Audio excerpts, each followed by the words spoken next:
Hola, buenos días.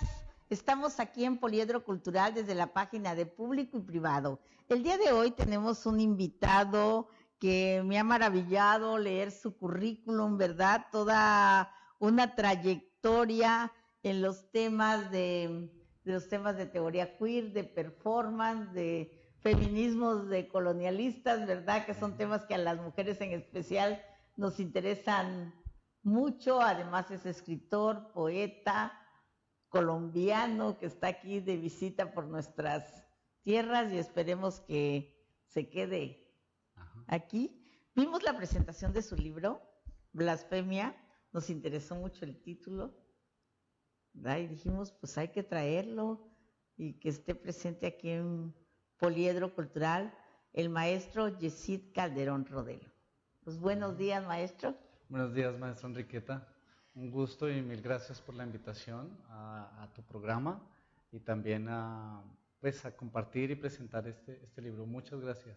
Primero, pues nos gustaría conocer de ti, ¿verdad? En tu currículum leí que tú te dedicas al performance, ¿verdad? Tienes un personaje, Pinina Flandes, que me decías que más que personaje es todo como un laboratorio, ¿no? Eres filósofo. Cuéntanos de tu trayectoria profesional, qué es lo que hacías en Colombia y cómo llegas a México. Pues bueno, siempre he sido pedagogo. Estudié en una normal y luego ingresé a la Universidad Nacional de Colombia a hacer estudios de filosofía. Y bueno, estudiando filosofía me orienté hacia la parte de la estética y de las artes porque descubrí que tenía una vena artística por contacto con mis amigos de la Facultad de Artes. Intenté cambiarme de carrera, pero me aconsejaron que mejor me quedara en filosofía porque, pues, digamos, el arte es bastante conceptual, el arte contemporáneo. Entonces, decidí quedarme en filosofía, pero tuve la oportunidad de estudiar historia del arte en Italia justo al finalizar mi carrera por una beca de intercambio y mi experiencia en el exterior y sobre todo en Europa transformó mi visión de la situación filosófica porque me sentí de alguna manera confrontado por el hecho de ser racializado, de ser latinoamericano. Entonces, al regresar a Colombia tenía que empezar a investigar sobre, pues hacer mi tesis de licenciatura y terminé, en lugar de hacer algo sobre estética, terminé haciendo algo sobre política y particularmente sobre filosofía de la conquista, porque me interesó qué era lo latinoamericano, por qué estas diferencias ontológicas entre ser de europeo y ser latinoamericano, ¿no? Esa fue como un primer despertar y eso me llevó al pensamiento político, pero al graduarme en las universidades me daban trabajo en artes, porque mi trayectoria había sido exactamente en estética. Entonces empecé a dictar teoría del arte, estética, semiología, análisis de la imagen, etc. E historia del arte también. Y luego, pero yo estudiaba política. Me vine a México buscando una maestría que me diera la posibilidad de seguir ahondando en esta filosofía de la conquista. Sobre todo porque empecé a descubrir la filosofía latinoamericana, particularmente la filosofía de la liberación. Fue así como Enrique Dussel fue mi director de maestría, con la cual obtuve una mención honorífica. Soy egresado de maestro en filosofía por la Universidad Nacional Autónoma de México y luego ya empiezo a perfilar mi doctorado, y cuando empiezo a perfilar el trabajo doctoral, yo quería vincular estos dos campos, la estética y la política, que eran los campos en los que en uno investigaba y en el otro trabajaba. En la estética y en la teoría del arte trabajaba y en la política investigaba, pero quería que convergieran. Y encontré una bisagra entre los dos campos, que es el performance. Pero desconociendo yo que el performance era no solamente el performance art y el performance artivista, sino un espectro amplísimo de posibilidades, incluyendo la posibilidad investigativa. Yo no sabía que existían estudios sobre performance, que es otro aspecto del análisis de la performatividad y de la construcción de conocimientos. Entonces yo perfilé cuando dije voy a hacer algo de performance, porque ahí se convergen política y estética, creé a Pinina Flandes como un laboratorio para yo poder no solamente hablar del performance desde afuera, como si fuera un etnógrafo que viene a ver a los performanceros, a seguir la narrativa de la performance art, como desde la barrera, sino dije, tengo que hacerlo inside, desde adentro. Y creé este laboratorio que comenzó siendo crítico del arte que no era político, ¿no? Era muy naif la postura, muy ingenua, Sí. porque yo desconocía completamente, yo pensaba que el performance se reducía al performance art. Entonces yo llegaba a las galerías con Pinina, que tenía más cara de Marta Traba, que es una crítica de arte. Esa era como la idea, imitar un poco una crítica de arte mamona. Sí. Mamona en colombiano es como, sí, mamona. Claro, igual aquí. Sí, Nuestro lenguaje es muy parecido.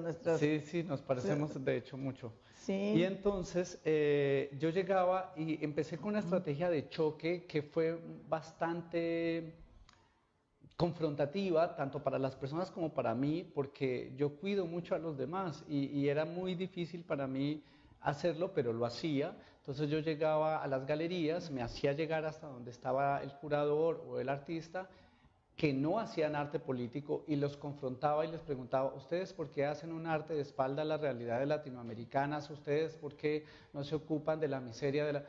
En una cuestión, digo, muy ingenua, ¿no? Y paulatinamente, después de 4 o 5 intervenciones de ese orden, porque lo registrábamos y lo lanzábamos por YouTube, me di cuenta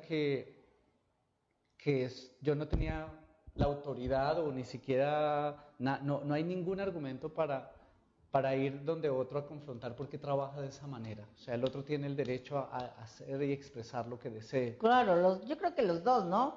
Él tiene el derecho y tú tienes derecho a confrontarlo también, ¿no?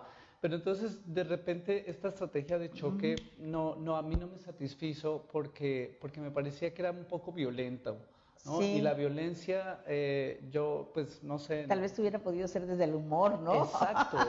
Desde o hacerlo la sátira, mucho menos. ¿no? Yo lo intentaba hacer desde ahí, Sí. pero bueno, fue una cuestión ahí de ir deviniendo y de ir madurando. Sí, por ejemplo, nosotros tenemos aquí una poeta que no sé si la has leído, ¿verdad? Rosario Castellanos. Me encanta Rosario Castellanos. Que tiene el humor y la sátira, ¿no?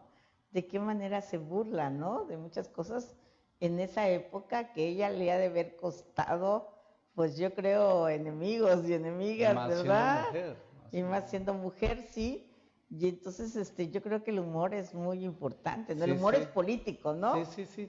Yo lo intenté hacer así, pero no me satisfizo. Entonces, ¿qué fue lo que hice? Me fui hacia donde había gente que estaba trabajando performance político, y ahí encontré una red que me amplió completamente la comprensión del performance y me vinculó, y Pinina se transformó en lo que actualmente es en cuanto a su manera de vestir y a su manera de obrar, y empecé yo a crear cabarets políticos, fiestas políticas, me convertí en un auténtico activista en ese sentido. Entonces, eso fue. Y además, como te decía hace un momentito, antes de estar en la cámara, Pinina nace como un laboratorio performático, y actualmente yo ya termino mi tesis, la estoy ya finiquitando, corrigiendo.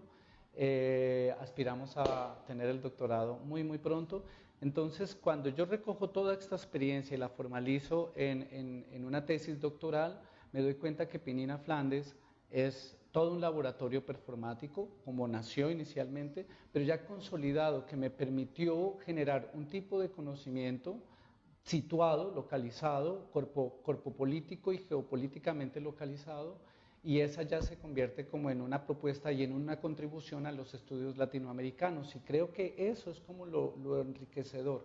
Entonces tenemos este laboratorio que fungió como un procedimiento político, un procedimiento ético y un procedimiento epistémico, y bueno, de eso se trata, y me encanta como esta posibilidad de interactuar y de cuestionar de una manera amorosa estas estructuras de opresión en las que nosotros y nosotras entramos, porque estamos ubicados ahí, hechos desde ahí, y la idea es como empezar a transformar a través de prácticas instituyentes esas maneras de subordinación en las que incurrimos y de las cuales somos tanto opresores como oprimidos. Sí, a mí me gustaría que le explicaras al público qué es el performance, ¿no? Porque nosotros podríamos, ¿cómo explicarte? Decir, performance es un monólogo o performance es como los nuevos estos estanduperos, ¿verdad? Ajá, ajá.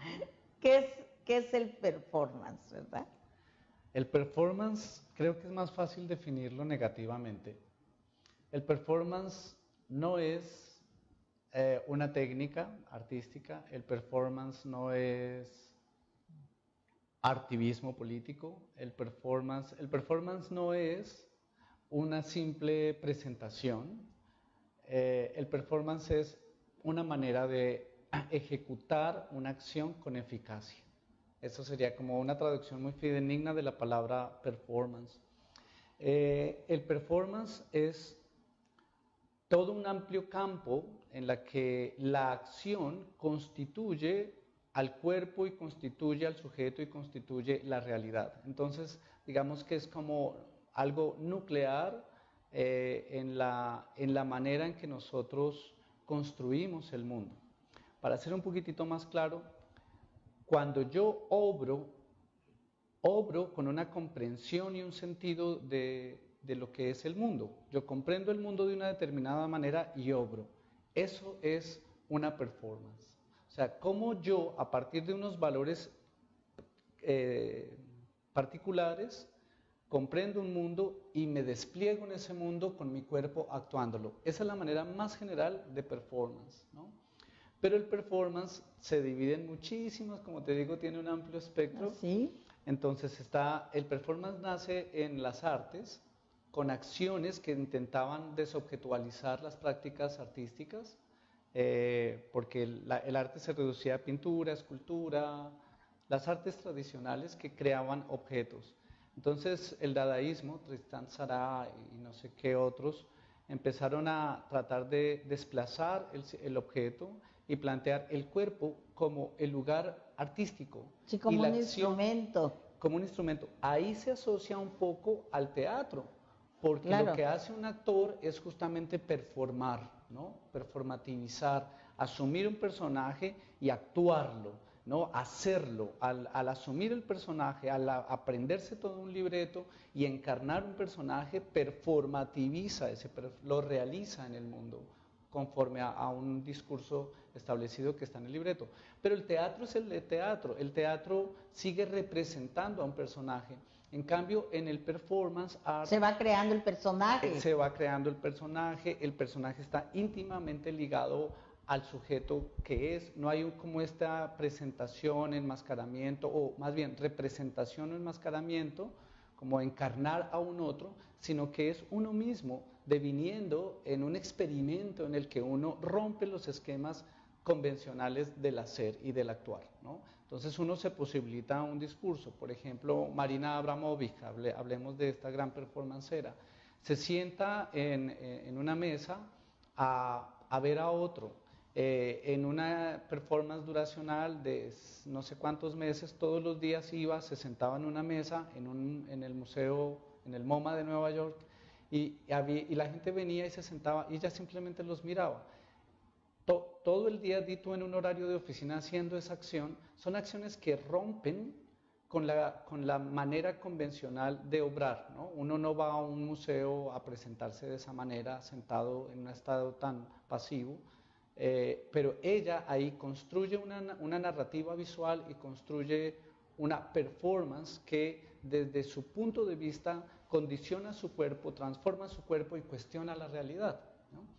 También tenemos el performance activista político, que es cuando por ejemplo, las chicas cuando están en los temas, por ejemplo, ahora de liberación, de la cuestión del aborto, ¿no? De la penalización, ¿no? Exacto. De derechos sexuales. Se levantan la playera y muestran sus senos, quedan expuestos sus senos, están performativizando porque están rompiendo con una manera de construcción convencional del cuerpo, ¿no? El cuerpo en el espacio público no puede ser visto, las chicas no se pueden levantar la playera y mostrar sus senos a menos que sea en una valla publicitaria, ¿no? A menos que sea en una película porno, a menos que sea en una película erótica de Hollywood, ¿no? O sea, cuando es para el placer masculino sí se puede, pero cuando es para la confrontación no se puede. Entonces, cuando ellas rompen con esa manera de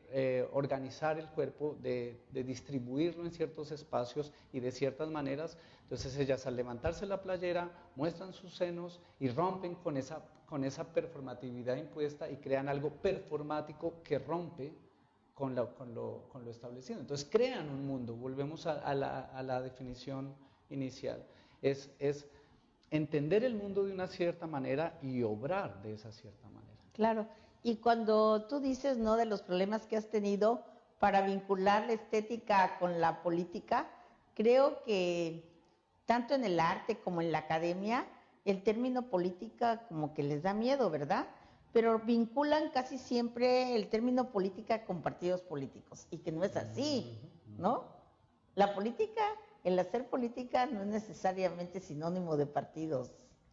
No, no de lo partidos es, de hecho, políticos, no lo es. De hecho, ¿no? los partidos políticos fetichizan la política, sí, destruyen lo que es la política, se la apropian y nos tienen con una idea de lo político que no corresponde. Sí, entonces, por ejemplo, cuando yo les digo en una universidad, ¿no?, las investigaciones que ustedes realizan, ¿no?, no se deben quedar en las gavetas, ¿no?, sino que deben ser un instrumento para transformar la realidad, ¿no? Sí. Pues es extraordinario lo que acabas de decir, maestra, porque los laboratorios performáticos justamente por eso son laboratorios de investigación. Esa son, como te decía, la propuesta de mi tesis doctoral a nivel metodológico, que no es la única, que no pretende ser un nuevo método o algo así extraordinario, sino es una manera de hacer investigación y va muy ligado a lo que tú acabas de decir, maestra Enriqueta, porque yo considero que si el conocimiento nos sirve para transformar la realidad y sobre todo modificar los hábitos que nosotros tenemos de subordinación en los cuales nos metemos, porque todos y todas estamos continuamente vinculados a estructuras de poder y en esas estructuras de poder hay hábitos de subordinación y esos hábitos de subordinación producen opresión. Voy a ser más claro. Ser hombre te da privilegios, indiscutiblemente. Ser mujer te resta privilegios. Ser negro te resta privilegios. Ser blanco te da privilegios. Ser indígena te resta privilegios. Ser blanco te da privilegios. Lo digo porque lo vivo, ser extranjero te resta privilegios. Ser nacional o local te da privilegios. Entonces digamos que cuando llega un indígena a la oficina de alguien, se subordina, hay una especie de, no sé, como de comprensión de la realidad que hace que nosotros subestimemos a la persona más morena o a la persona indígena o a la persona campesina, por ejemplo, porque nosotros, claro, somos estudiados, entonces hay una especie de subordinación y esas prácticas de subordinación generan opresión y esas opresiones son nocivas. Ahora, este indígena que llega a la oficina, llega a su casa y maltrata a su mujer. Entonces, él que es oprimido a la vez se convierte en opresor. Entonces, la idea es que nosotros podamos, a través del conocimiento, empezar a confrontar esas estructuras de subordinación para ir alivianando un poco los mecanismos de opresión en los que nuestros cuerpos y cuerpas están inmersos. Y el conocimiento académico colonial, heteropatriarcal, capitalista, me falta uno, son 4, moderno, colonial, capitalista y heteropatriarcal, es un conocimiento que le encanta las jerarquías. De hecho, el conocimiento se establece a partir de una jerarquización al estilo de los gremios medievales, donde unos son como los alumnos, el licenciado, el maestro, el doctor, el postdoctor, y es toda una jerarquización, y estas epistemes también son violentas y también producen exclusiones. Entonces, y este saber es inane. Yo últimamente he considerado que la gente estudia, pero no para transformar su vida y transformar la realidad, sino para tener títulos y ganar más dinero. Menos mal que se está transformando y el neoliberalismo nos ha abocado a todos a unas precariedades en las que ya no te funciona el título.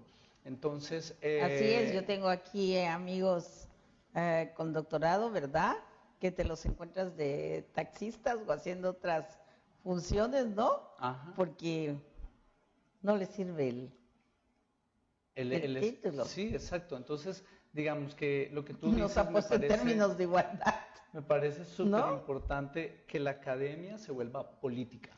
Que la academia, yo creo que el laboratorio performático hace justamente eso, vincula la academia, el conocimiento, con las situaciones reales, sociales y políticas para transformarlas. Entonces ahí queda un saber que es activista, un saber que es político. Y creo que las universidades deberían ser así como las ciudades santuarios que son para los migrantes, deberían ser como ciudades santuarios también para el pensamiento, ¿no? Espacios de refugio. Sería precioso. ¿No? Para cuando tú quieres hablar y discutir, ¿no? Ajá. Sí. Como un foro abierto y permanente. Como un foro abierto y permanente donde te puedes refugiar y expresar lo que sea, ¿no? Ajá. Como el ágora griega antigua, sí. Me hace también pensar en algo muy lindo. Sería un sueño, para mí sería un sueño el hecho de, porque yo siempre he amado el saber y me asombra cualquier cosa. Vivo como asombrado de cualquier cosa y maravillado de cualquier cosa. Y me causa curiosidad y quiero conocerlo. Entonces, a los que nos gusta el saber, uno de mis sueños sería como tener una comunidad, ¿no? Y vivir en una comunidad en pos del conocimiento, pero un conocimiento para transformar. Me recuerdas también con esta idea al origen de la universidad. El origen, así como el remoto inicio de la universidad, fue la escuela pitagórica, ¿no? Que entrabas por 5 años guardando silencio para observar y para investigar. Y te apartabas como del mundo un poco porque estabas en función de ese investigar. Pero luego empezabas a impactar los lugares donde te encontrabas. De hecho, por eso el mito de la escuela pitagórica señala que fueron en Crotona perseguidos y quemado el monasterio porque empezaron a cambiarle la cabeza a la gente y no le convenía a las élites políticas. Pues yo creo que pues el suicidio, ¿verdad?, de Sócrates, ¿verdad? Y también fue como obligado, ¿no? Porque estaba pervirtiendo las mentes de los jóvenes, ¿no? Sí. Y luego esa necesidad también de la humildad, ¿no? Del conocimiento te debe llevar a ser humilde, ¿no?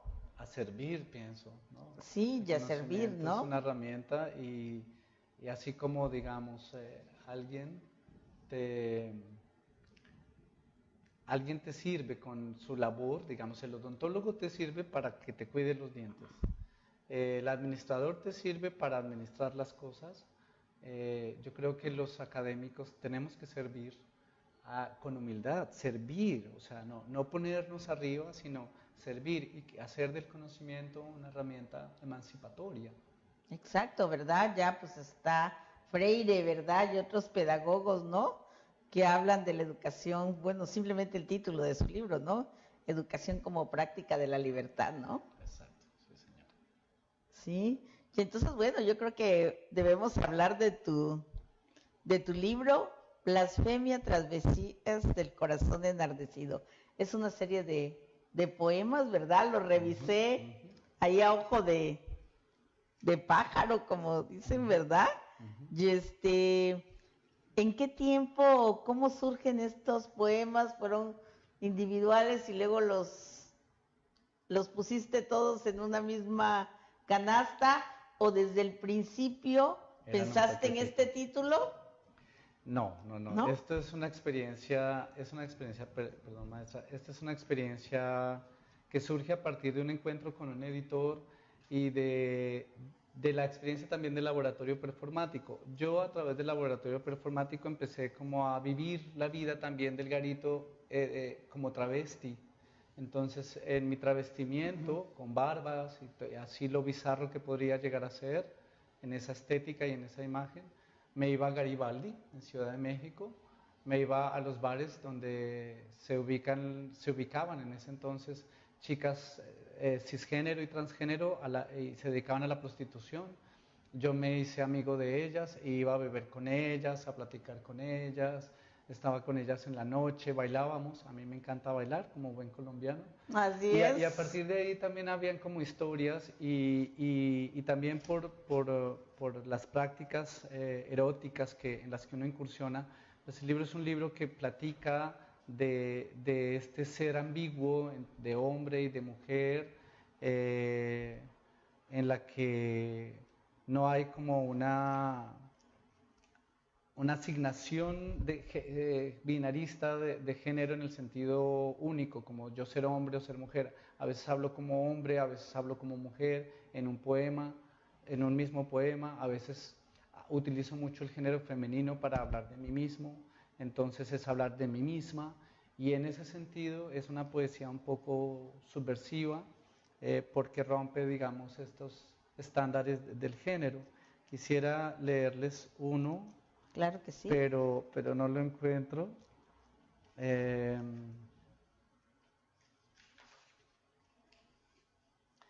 Bueno, es también una literatura homoerótica, ¿no? Marica, por decirlo así. Yo la llamo así para hacerle como énfasis en el hecho de que es posible que otras sexualidades habiten, ¿no? Nos habiten.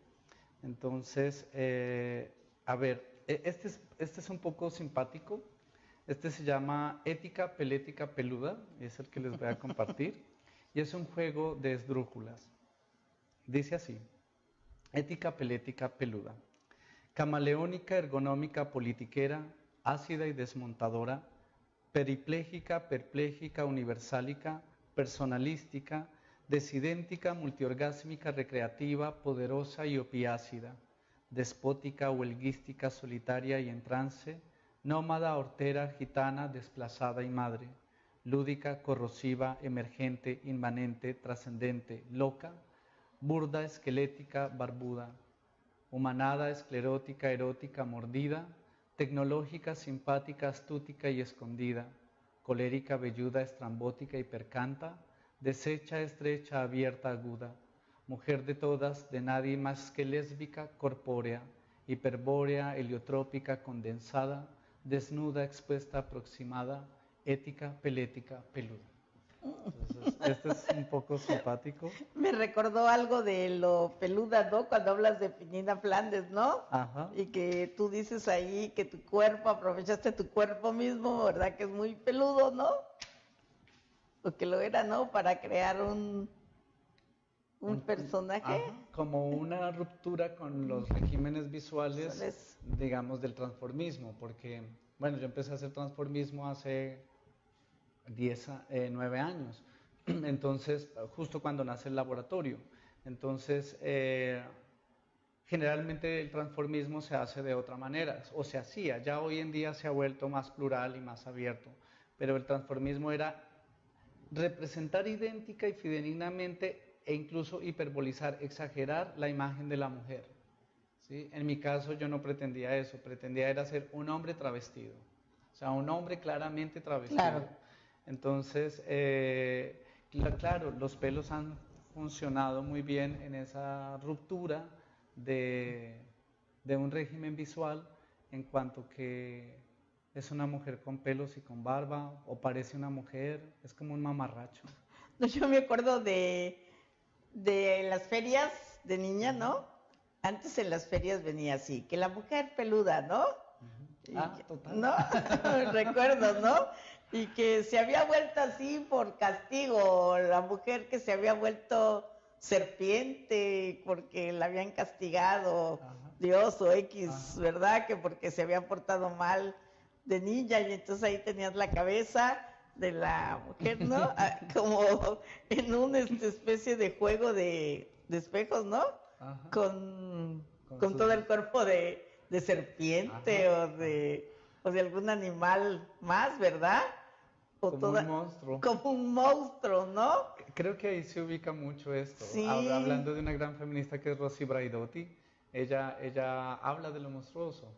Y creo que esos somos finalmente. Monstruos para los regímenes visuales de lo bello, ¿no? O sea, Claro. no pretendemos ser bellos o bellas, queremos ser monstruos para romper los esquemas en los que nos han metido sobre lo que sea bello o feo. Fíjate, También lo feo tiene algo que decir y cabida en el porvenir. De lo que tú hablas ahorita está muy vinculado a lo que yo pienso sobre los excesos de la cirugía estética, ¿verdad? Y además de ese culto a la belleza, bueno, a un modelo. Exacto, a un estereotipo. A un estereotipo de belleza. De repente tú te paras junto a una de ellas y te sientes fea, ¿verdad? Y dices, ay, Dios mío, como cínicamente hay dichos que dicen, ninguna mujer es fea si no es pobre, ¿no? Porque no tiene la posibilidad de ir con un cirujano plástico, ¿no? Entonces yo parezco muy chocante, porque digo, ¿y por qué tienen que ir a la cirugía? Si están bien, porque además son muchachas jóvenes. Sí, sí, sí. Ni siquiera son adultas que pues ya las arrugas, ¿verdad? La gravedad y todo, ¿no? Sino son muchachas jóvenes que no tienen necesidad. Hay como esta idea o se inocula la idea de no estar satisfecho nunca con lo que somos, ¿no? Sí. Entonces queremos cambiarnos la nariz, queremos cambiarnos los gorditos, queremos que así tengamos 20 años. Y creo que es una falta de aceptación, ¿no? Bueno, lo sabemos, pero digamos que estamos tan metidos a veces en la onda del estereotipo que se nos olvida querernos tal y como somos con nuestro cuerpo y se nos olvida aprender a querer a otros que tienen los cuerpos de otra manera y su carita no es la carita estereotipada. Exacto. Y ampliar nuestro canon de belleza. Sí. Y sacarlo de ese corset en el que la cultura blanca nos ha metido. Sí, esa parte es muy triste, ¿no? Si no respondes a ciertos patrones de belleza, no tienes lugar en este mundo, ¿verdad? Te restan oportunidades, te quitan cosas, te maltratan. Cuando eres gordita, te maltratan. Cuando eres gordito, te hacen bullying. Cuando tienes problemas, por ejemplo, no tienes un cuerpo estándar, ¿no? Porque tienes alguna situación de alguna enfermedad o que desde nacimiento estás así, ¿no? Como cuerpos CRIP, es que se me olvida la traducción de la palabra, pero cuerpos que hoy llamaríamos en condiciones de discapacidad y que han sido como relegados y como monstruizados, y yo creo que hay belleza, y la belleza habita en muchísimas partes, pero se nos ha obligado a no verla, y es como eso. Sí, esa parte a mí me molesta mucho. Los changuitos también tenemos el derecho a ser amados y vistos bellamente. Exacto, sí. Yo a veces quisiera hacer una campaña en ese sentido, ¿no? No encuentras ropa, no encuentras cosas bonitas, ¿no? Porque ya no respondes a las medidas que son del estereotipo, ¿no? ¿Sí? Sí, y entonces ha habido modelos de tallas grandes, ¿no? Que han luchado por romper estas situaciones, ¿no? Espero que la cordura vuelva. Pues ahí estamos en la lucha En la lucha, sí, con nuestras hijas, con las nuevas generaciones, ¿no? Correcto. Sí, yo creo que es ahí donde está el mayor activismo posible, en transformar a los que están cerca de nosotros. No transformarlos como si fuéramos un Mesías que viene a transformarlos, sino al transformarme yo mismo. Desde ellos mismos, sí. Al transformarme yo mismo, empiezo a impactar a las personas y las personas se van a interpelar. Y creo que con ese ejemplo basta para que ellos inicien una inquietud al interior de sí mismo y puedan empezar a decir, oiga, aquí pasa algo raro, tiene algo de razón esta situación que yo veo en mi hermano o en mi esposa o en mi amiga, cuando nosotros estamos haciendo ese activismo. Entonces, vamos impactando sin saberlo y sin quererlo, simplemente asumiendo una postura activa en esa transformación. Cuando salimos de los estereotipos, ya estamos haciendo pedagogía. Exacto, sí. Ese es mi propósito, ¿verdad? Cuando parezco chocante de estar insistiendo, y algunos han de decir, bueno, ella habla así porque no ha de tener dinero para ir al cirujano, ¿verdad? O habla así porque está gorda y no quiere bajar de peso, ¿no? Entonces te ponen así como etiquetas porque hablas, porque hablas en ese tono, ¿verdad? Pero a mí me da mucho coraje estas, pues, sufrimientos que a veces hasta les causa la muerte a muchas, ¿no? Por supuesto, es que eso es lo terrible, que esto causa muerte, que esto causa exclusiones. Maestra, Exacto. quería decirte que tú a mí me pareces una persona muy, muy dulce. Es la impresión, hemos interactuado todo, pero sí me lo pareces. Te admiro mucho y te aprecio mucho sin haber tenido mayor trato, pero te pues siento muy amable. como una gran persona y una gran autoridad, para mí en el mejor sentido de autoridad. Pues muy amable. Bueno, desafortunadamente hemos llegado al final del programa, pues te invitaremos a próximos programas y ver de qué manera podemos trabajar todas estas ideas, ¿no? Sí, maestra, gracias. Estas ideas, y ¿dónde pueden conseguir el libro? Pues, este es un libro que tiene muy pocas ediciones y lo estamos manejando.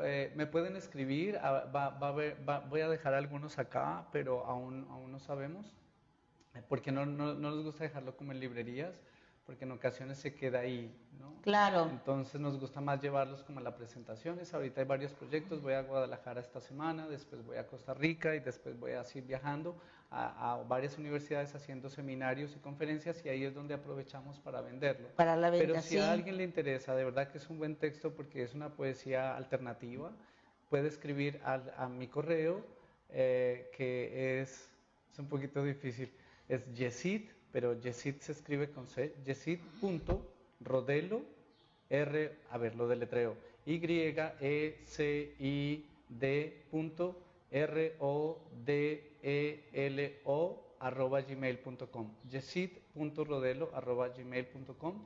Me mandan un mailcito, hey, me interesa tener tu libro, y nos ponemos de acuerdo, y yo te lo envío o llego hasta donde tú estés o algo así. Y también creo tienes Facebook, ¿verdad? Sí. Entonces te pueden también escribir en el inbox, ¿verdad? Sí, también. El inbox por Messenger, ¿no? Y si están interesados en tu libro. En adquirirlo, o de repente hagamos una nueva presentación. Tuvimos una para pasado que estén viernes pendientes en el Museo de la Ciudad. Bueno, pues muchas gracias por tu presencia, por decir sí a nuestra invitación. Esperamos tenerte pronto de nuevo con nosotros, y pues éxito en toda esta gira artística. Y nos vemos el próximo lunes a las 10:30 por Poliedro Cultural con otro tema de interés para ustedes. Muchas gracias.